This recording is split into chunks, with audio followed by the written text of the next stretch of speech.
Hello guys, welcome to the mystery. इस video में हम बात करने वाले हैं यति के बारे में। यति एक माइथोलॉजिकल क्रिएचर है या एक फैक्चुअल क्रिएचर है। अगर आपको भी जानना है तो बने रहें वीडियो के एंड। 22 सितंबर 1921 जब चार्ल्स हावर्ड बरी ने हिमालय के इलाके में तिब्बत में लाकपाल को क्रॉस कर रहे थे, तब उन्हें कुछ पैरों के निशान देखे जो उन्हें लगा कि यह उनका वहम होगा। लेकिन उसी रात को जब उन्होंने अपने टीम मेंबर्स के साथ ये बात शेयर करी और उनके टीम मेंबर्स ने ये कहा कि हम कल जाके उस पैरों के निशान को डिस्कवर करेंगे। अगले दिन जब उनके टीम मेंबर्स और चार्ल्स हावर्ड बरी उस जगह पहुंचे, तब उनके टीम मेंबर्स ने कहा कि ये तो किसी भेड़िए के निशान है जो बार बार एक ही जगह में चलने के कारण उसके पैरों के निशान एक ही जगह में पड़ने के कारण वो निशान बढ़ा। अगले दिन जब चार्ल्स हावर्ड बरी उस जंगल के लोकल से मिलते हैं और उन्हें इस फुटप्रिंट्स के बारे में पूछते हैं, तब उस जंगल के लोकल्स ने बोला कि ये कोई जानवर के फुटप्रिंट्स नहीं, ये एक ऐसे मॉन्स्टर के फुटप्रिंट्स हैं जिसका कद इंसानों जैसा होता है और उसका शरीर सफ़ेद बालों से ढका हुआ होता है। उन्होंने यह भी कहा वो पहाड़ों की ऊंचाइयों में रहता है जहां इंसानों का जाना लगभग मुश्किल होता है। जब चार्ल्स हावर्ड बरी ने पता करने की कोशिश की, तब उन्हें पता लगा कि वहां के लोग उसे रहस्यमय जीव को मेथोकांगमी के नाम से भी जानते हैं, जिसे हम और आप यति के नाम से जानते हैं। जैसे कि हम और आप यह जानते हैं कि यति सैकड़ों सालों से धरती पर है। नेपाल के कुछ इलाकों में यति की पूजा भी करते हैं और उसे the God of the Hunt भी कहते हैं। जो लोग यह दावा करते हैं कि उन्होंने यति को देखा है, वो कहते हैं कि यति के हाथ में पत्थरों के औजार होते हैं। दूसरी बार यति को सन 1920 में हिमालय के पास नेपाल में देखा गया, जब कुछ पर्वतारोही पर्वत पर चढ़ाई करने की तैयारी कर रहे थे। तब उन्होंने एक ऐसा जानवर देखा जो 2 पैरों पर चल रहा था और उसका शरीर पूरे सफ़ेद बालों से ढका हुआ था।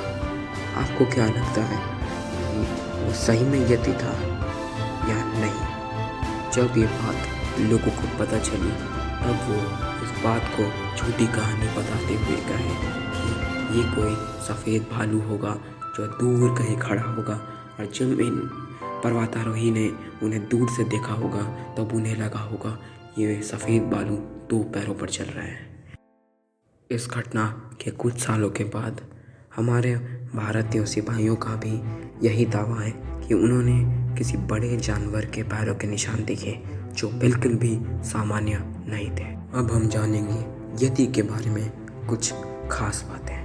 ये बात है सैकड़ों साल पुरानी, जब ये कहा जाता था कि यति अपने हाथ में पत्थरों के औजार से साधुओं की मदद करते थे जब साधुओं के ऊपर जंगली जानवर अटैक करते थे।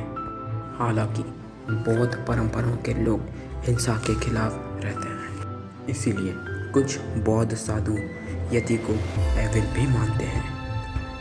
अब हम बात करेंगे यति को चौथी बार किसने देखा था। सन 1925 जाने माने फोटोग्राफर N.A. टॉम बाजी हिमालयों की पहाड़ियों को एक्सप्लोर कर रहे थे। तब उन्होंने ज़मीन से लगभग 15,000 फीट ऊपर चेमू ग्लेशियर के पास एक ऐसे विशालकाय जीव को चलते हुए देखा था जो कोई कपड़ा नहीं पहना था।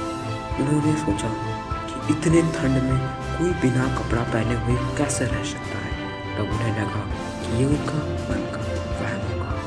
जब टॉम बाजी ने यह देखा कि वो जीव चला गया था, तो वो अपने दोस्तों के पास गए और कहा कि मेरे साथ चल। और जब वो अपने दोस्तों को लेकर उस जगह पहुंचे जहाँ पे वो जानवर खड़ा था, तब उन्होंने उस पैरों के निशान को देख के चौंक गए कि वो पैरों के निशान इतने लंबे और इतने बड़े थे कि कोई सामान्य इंसान के पैरों के निशान हो ही नहीं सकते। जब वो उस पैर के निशान की मेज़रमेंट ले रहे थे, तब उन्हें पता चला कि उस पैर के निशानों की लंबाई 6 से 7 इंच और चौड़ाई 4 इंच बराबर थी। यह सिलसिला यहीं ख़त्म नहीं हुआ। इन द ईयर 1991 हैरिस शिफ्टन जब एवरेस्ट की चढ़ाई कर रहे थे तब उन्होंने कुछ पैरों के निशान देखे। पता है वो कहाँ देखे? 6000 मीटर ऊपर। तब उनके पास कोई मेजरिंग टेप नहीं था कि वो माप सके कि वो पैरों के निशान कितने लंबे और चौड़े थे। उन्होंने उनके पास जो हथियार था उसे उसके साइड में रख के दिखाया कि ये पैरों के निशान कितने लंबे हैं, जैसे कि आप पीछे वाले फ़ोटो में देख पा रहे हैं। इस फोटो को देखकर कुछ लोग यति में स्ट्रॉन्गली बिलीव करने लगे और कुछ लोग लॉजिक देते हुए यह भी कहने लगे कि यह किसी छोटे जीव के ही पैरों के निशान हैं जो उस बर्फ के मेल्ट होने की वजह से उनके फुटप्रिंट डिस्टॉर्ट हो गए हैं। अब देखो, यति का धरती पर पाना असंभव तो नहीं, पर सवाल यह है कि यति हिमालय की पहाड़ियों पे एग्जिस्ट करता भी है या फिर नहीं। इस कॉन्ट्रोवर्शियल सवाल का जवाब कैनेडियन ऑथर जेम्स रैंडी ने दिया।